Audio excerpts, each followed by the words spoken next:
Microscopy.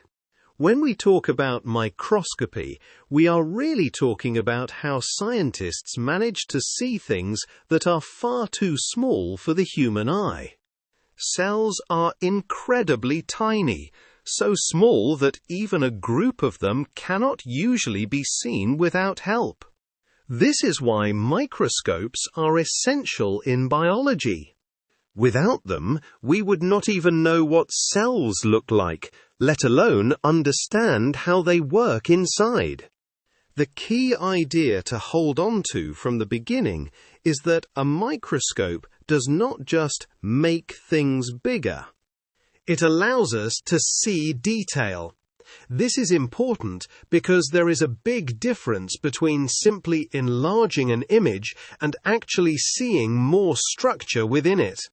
Over time, scientists developed different types of microscopes because no single tool can do everything perfectly.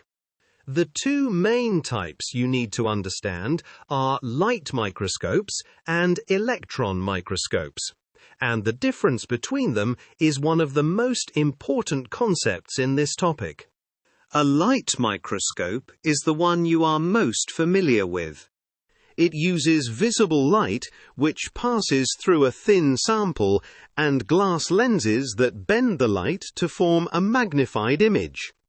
When you look down the eyepiece, you are seeing that enlarged image.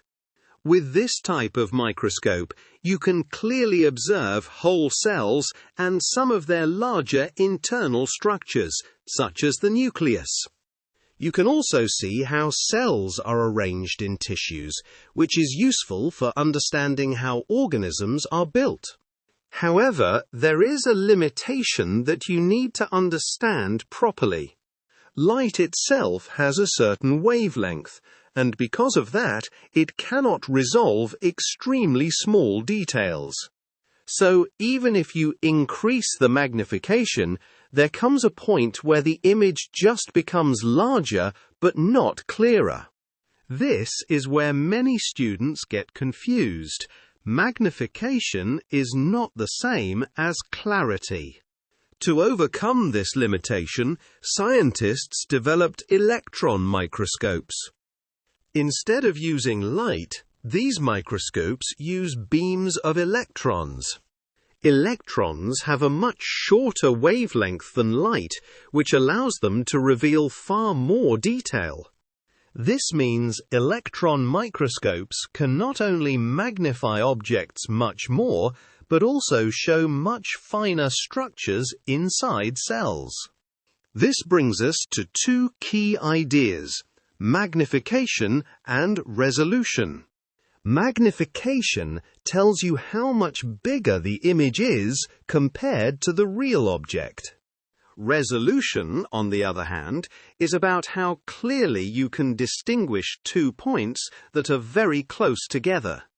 You could have a very large image, but if it is blurry, the resolution is low and you cannot see useful detail.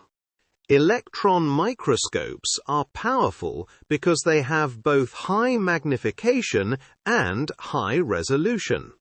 Because of this, scientists can use electron microscopes to observe things like ribosomes, the detailed structure of mitochondria, or the internal arrangement of chloroplasts. These are simply too small to be seen properly with a light microscope. The development of electron microscopy completely changed biology because it allowed scientists to understand how cells actually function at a much deeper level. Now, moving from theory to practice, in school you are expected to know how to use a light microscope properly. This is not just about looking through it, but understanding the process from start to finish. Everything begins with preparing a slide. The specimen must be placed on a thin glass slide so that light can pass through it. For example, if you are observing onion cells, you need a very thin layer of tissue. The reason for this is simple. If the sample is too thick, light cannot pass through properly, and you will not get a clear image. A drop of water is added first to keep the sample hydrated and to help position it. Then, the thin tissue is placed carefully onto the slide. After that, a stain such as iodine is added. This step is more important than it might seem. Many parts of cells are almost transparent, which means you would not be able to see them clearly under the microscope. The stain adds contrast by coloring certain parts of the cell, making structures like the nucleus or cytoplasm much easier to identify. The cover slip is then placed on top. This must be done carefully, usually at an angle, because if you drop it straight down, you can trap air bubbles. These bubbles can distort the image and make it difficult to see the specimen properly. The cover slip also flattens the sample and keeps it still, which improves the quality of the observation. Once the slide is ready, it is placed on the stage of the microscope. Using the microscope correctly is about control and patience. You always start with the lowest magnification. This might seem counterintuitive, but it makes it much easier to locate the specimen. If you start with a high magnification, you may not even see the sample at all. The coarse adjustment knob is used first to bring the image roughly into focus. Then the fine adjustment knob is used to sharpen it. This distinction is important. Coarse for large movements, fine for precision. Once the image is clear, you can switch to a higher magnification if needed, but you must adjust the focus again. Another important skill in biology is drawing what you observe. This is not about artistic skill, it is about accuracy.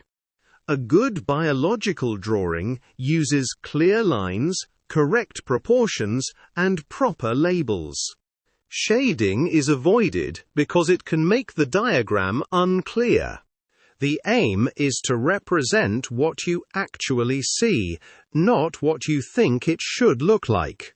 Now we come to calculations, which many students find difficult, but are actually quite logical once you understand the relationships. Magnification is simply a comparison between the size of the image and the real size of the object. If the image is much larger than the real object, the magnification is high. For example, if a cell appears as 2 millimeters in your drawing, but is actually 0.02 millimeters in reality, dividing the image size by the real size gives you the magnification. This tells you how many times larger the image is compared to the real object. Sometimes you will need to rearrange this relationship depending on what information you are given.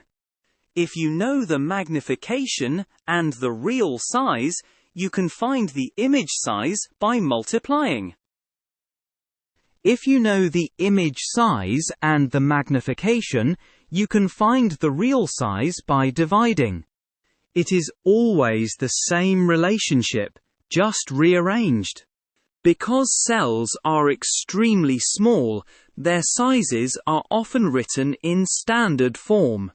This simply makes very small numbers easier to handle and compare. For instance, instead of writing 0.025 millimeters, it is clearer to write it as 2.5 10 to the power of 2 mm. This is especially useful when dealing with very tiny measurements. You also need to be comfortable with units. In microscopy, sizes are often measured in millimeters, micrometres, and nanometres. The important thing is that when you are doing calculations, the units must match. If one value is in millimeters and another is in micrometers, you must convert one of them first. Otherwise, your answer will be incorrect even if your method is right. Finally, sometimes exact measurements are not possible, especially when looking at structures inside cells. In these cases, scientists estimate sizes by comparing them to the whole cell.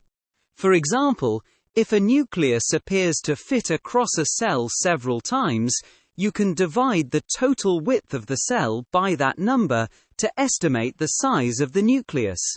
This method is not perfectly precise, but it is very useful when exact tools are not available. A similar idea is used when estimating area. If a structure looks roughly like a simple shape, such as a rectangle, you can use basic geometry to estimate its area. This allows scientists to make useful calculations even when dealing with irregular biological structures. A few useful questions to test real understanding. Why can increasing magnification alone sometimes fail to improve what you can see? What is the real advantage of electron microscopes compared to light microscopes? Why must a specimen be very thin when using a light microscope? What role does staining play in microscopy, and why is it necessary? Why do we always start with low magnification when focusing a microscope?